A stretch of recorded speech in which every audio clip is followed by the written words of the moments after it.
If you're planning a trip to Olympic National Park and you want to make sure that you're having the best trip possible, then you're in the right place. In this episode, we're going to look at how not to visit Olympic National Park.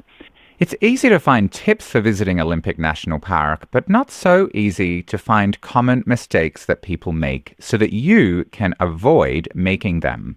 So that's what this Olympic National Park guide is all about. Hi, I'm James Ian, and I've written numerous guides and published several itineraries for Olympic National Park. And in today's episode, I'm going to share with you 7 helpful Olympic tips and tricks based around common mistakes that people make. If you're watching this on YouTube, like and subscribe right now. If you're watching or listening somewhere else, follow my podcast to get the episodes as they come out. Be sure to stay to the end of this Olympic National Park travel guide. I'll be sharing my number 1 mistake that people make when they're exploring Olympic National Park.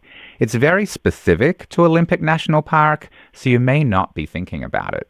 Let's take a look right now. Welcome to National Parks Collecting with James Ian, the National Park expert. He's here to help you have the best national parks trips ever. Get tips, discover hidden gems, and learn all you need to know. This is your path to collecting national parks experiences, memories, and maybe even a stamp or 2. So, what are the 7 biggest mistakes that I see people make when they plan their trip to Olympic? Remember to stay to the end for my number 1 tip to avoid the biggest mistake that people make. A common mistake that people make in Olympic is not allowing enough time. Olympic National Park is huge. It's almost 1 million acres and it encompasses 4 distinct ecosystems. There's the Pacific coastline, there's windswept beaches with these really enormous sun-bleached driftwood and jagged sea stacks rising really dramatically out of the ocean just offshore. Plus, there's fascinating rock pools to explore at low tide. Second is lowland forests. These lie in river valleys between the mountain peaks, and there's rivers, there's lakes, and there's really lush green forests. There's also temperate rainforests. The moderate temperatures and lots of rain create this perfect environment for enormous spruce and hemlock trees, these twisted big leaf maple trees like something out of a Dr. Seuss book, enormous ferns, and over 200 varieties of moss. It's really amazing. And fourth up are the mountains. There's subalpine meadows and the higher alpine peaks, and of course, on clear days, endless views of mountain peaks. The park is spread over several isolated areas on the Olympic Peninsula. The bulk of it is one huge area in the center of the peninsula with the mountains and valleys. However, there are several areas of coastal forests and, of course, the beaches scattered along the coastline, and many of these are separated by areas of private property and Indian reservations. Highway US 101 rings the Olympic Peninsula, surrounding the mountain in the center. So to reach the mountains, the valleys, the waterfalls, and the lakes, you need to drive from that loop road into each of the distinct mountain areas and the river valleys. And then, of course, to reach the beaches, you need to drive from 101 in the opposite direction. All of this means one thing, that you need time to see it all. If you only have one day available, of course, spending a day to see a couple of the highlights is definitely better than not visiting Olympic National Park at all. However, if you have time available, I really recommend at least 4 days to really do the park justice and experience the different regions of the park with their incredible variety of different environments and all the different activities to enjoy. What's another mistake that people make when they're planning a trip to Olympic?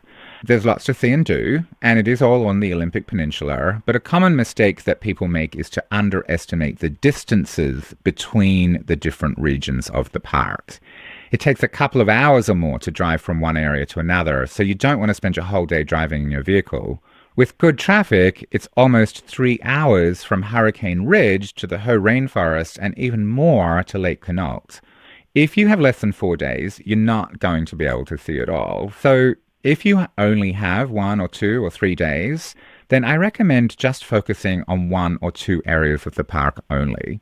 It's much better to do that than to try to see everything in one day and spend most of the day driving around. What's another mistake that people make when they visit Olympic National Park?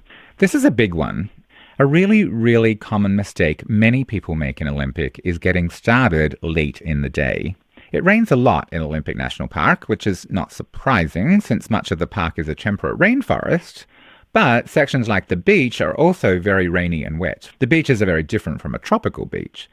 The good news is that the park has a very distinct rainy season. Most of the rain actually falls between October and April, so May through September are much drier and therefore much more pleasant to travel in.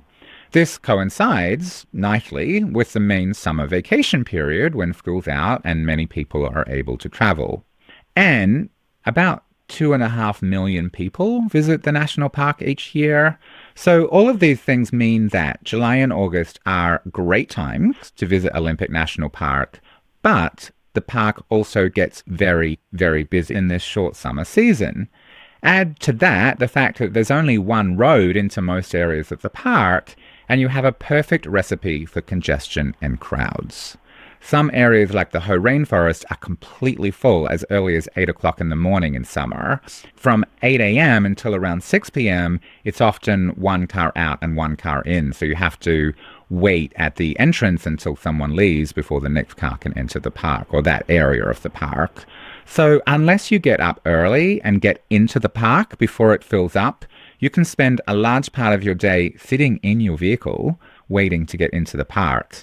So instead of sleeping in and getting a late start to the day, it's much better to get up super early, enjoy the park, and then rest in the late afternoon.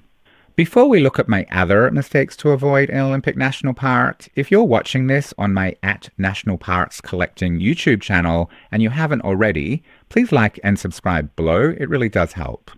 What's another mistake that people make when they're starting to plan their trip to Olympic National Park? A mistake many people make is not knowing when to book accommodations. If you've been to national parks before, then this may seem a little obvious, but I'm including it for first-time visitors to the parks. It's extremely important to book early. The main season, when the weather and the park's key features are at their best, is short, which means that accommodations can be really hard to find. If you're camping, I'll add a related mistake I see many people make, and that is not checking at least 6 months before they plan to travel when and if reservations are available. There are actually 14 campgrounds inside Olympic National Park. Some are first come, first served, which is great if you didn't make reservations in time. Others are reservable in summer. At many of the main campgrounds, sites can be reserved up to 2 months, 2 weeks, and 4 days in advance. So if you miss out on the 6-month one, you can still get a reservation. You just need to know when they become available and snap them up the second they go on sale. And you can do this on the recreation.gov website. There are some lodges inside the national park, and these are very popular. So if you want to stay inside the park, again, make your reservations well in advance. And there are links in the show notes below to book the lodges. If you miss out, then there are other accommodations available in Port Angeles, Forks, Lake Quinault, and other smaller towns scattered around the Olympic Peninsula. So there are options. However, in the peak season, you can still struggle to find somewhere, especially if you have particular requirements. So always book well in advance if you can. We're over halfway through. Next up is mistake number 5. A common mistake I see people make is staying in one place. Usually I like staying in one hotel or lodge or campground and using that as my base for the entire trip to a particular national park. And this is what I see many people do when they visit Olympics. If you're just visiting for a day or two and you're focusing on one area of the park that's around you, that's fine.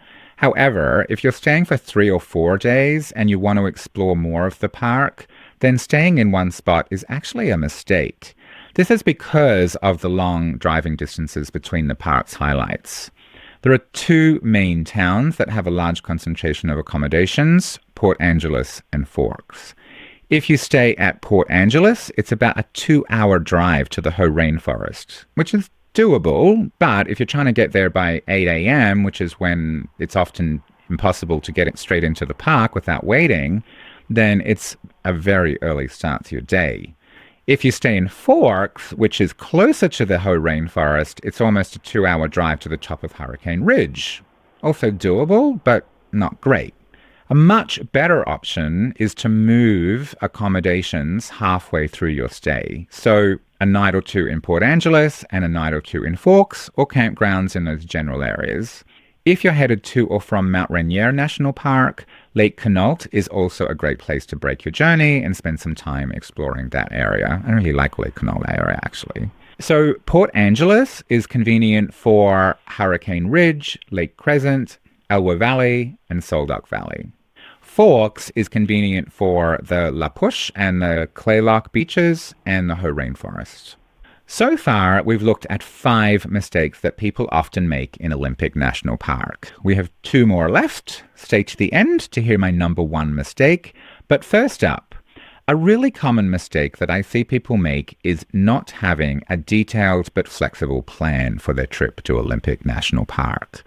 One of the biggest mistakes I see is people deciding to wing it when they travel to Olympic National Park. This may be possible at some of the smaller, less popular national parks, but it is not a good idea when visiting Olympic National Park. As you can see, there's a lot to think about when planning a trip there.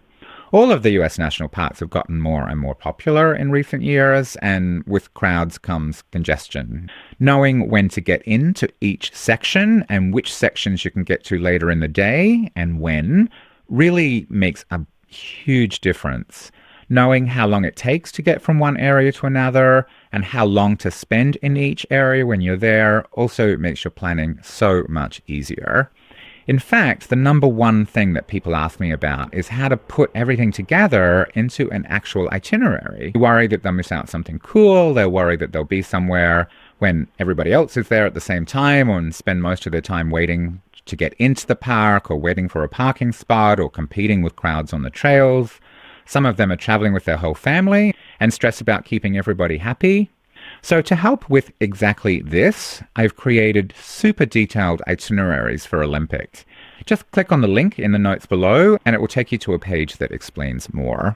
They have a park overview, plus for each day there's a detailed breakdown of what to do. I've also included different options for different activity levels. So, for example, there might be an option for a long hike and at exactly the same time another option in a similar part of the park that involves no or very little hiking. They include driving directions and maps. They include hiking trail descriptions and maps. There are tips, there's timings, there's warnings of things to watch out for and pay attention to. There's also tide information, which is very important in Olympic because the beaches basically disappear at high tide. They'll help take away the overwhelm and they'll give you all the information that you need in one spot so that you don't need to worry about missing out on a highlight of the park or stress about how to put everything together that you want to do into a schedule that makes the most sense. Of course, things happen when you travel, so you always need to be flexible. But because Olympic National Park is so large with so many distinct sections, so many people and such large distances between the main sections, planning things out can really help you get the most out of your time to Olympic National Park. Just follow the links in the show notes below. What's the number 1 mistake that you can make when planning a trip to Olympic National Park? A mistake, and my top tip, is not checking the tide charts. This is one of the biggest mistakes that I see people make, just rocking up to a beach without checking the tide charts, only to find that there is almost no beach there at all. If you plan to visit any of the beaches, and I recommend it, it's really, really important to check the tides and be there at low tide. Best is 30 minutes before the low tide. Even better is to choose a negative tide if you can fit that in with your plans and it's happening when you're there. This is when the water level is actually lower than the standard measurement of 0 sea level. Why are low tides important when visiting Olympic National Park beaches? For a couple of reasons. First, almost the entire beach disappears underwater at high tide. The Pacific Northwest beaches are incredibly beautiful, but they are not wide stretches of soft white sand where you lie out and sunbathe and then take a refreshing dip in the cool ocean. Instead, they are coves, typically framed by rocky headlands lined with enormous driftwood. And there are rocky sections that trap seawater at low tide. Craggy sea stacks often rise out of the ocean nearby, very dramatic, very beautiful. You can camp on the beaches, but you end up pitching your tent among the driftwood. And if you arrive at the beach at high tide, instead of enjoying a relaxing stroll along the beach, you'll be scrambling over that driftwood, which is not actually a lot of fun. Second, the main thing to do at the Olympic beaches is to explore the tide pools. The tide pools are filled with green anemones, purple and orange sea stars, barnacles and mollusks, tiny hermit crabs, spiky sea urchins, and more. They're amazing. It's super fun, not just for kids. I love it. But these tide pools are completely submerged at high tide, and it's only at low tide that the pools are formed by the water trapped in the rocks as the tide recedes. So it's really important to check the tide charts and plan your trip around it. There's a link in the show notes below to the official tide chart that I use so that you can visit at the right time. If you want help planning your trip, check the links in the description box below. There's a bunch of planning and booking resources that you can use to plan and book your trip.